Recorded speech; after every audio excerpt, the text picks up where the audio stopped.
guess you could say I was the proverbial band geek. Through college, I studied music, mostly music theory, and I realized early on I wasn't a good enough player to actually make my living playing music, but I wanted to be in the music industry.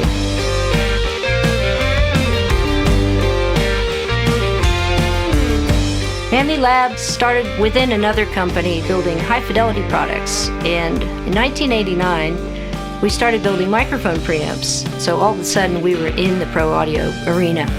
And then we built limiters and equalizers and microphones, and it all just blossomed from there.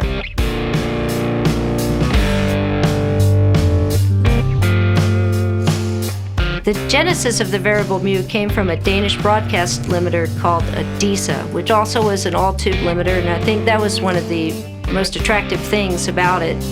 There's something really euphoric and natural sounding about vacuum tubes, and the variable mu in particular just has this cohesiveness about it where if you've got a little bit of a ragged sounding mix, the whole thing comes together with variable mu.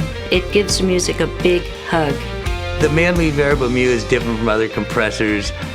Number one, the way it functions, it's more like a Fairchild 670. It's a soft compression, but adds kind of a unique distortion. It really kind of helps glue a track together for me.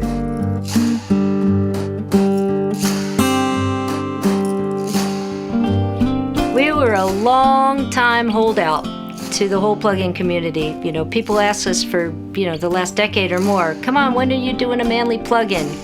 It was only after working with UA on the massive passive plug-in, we knew that they were the only guys we could ever let emulate a variable mu.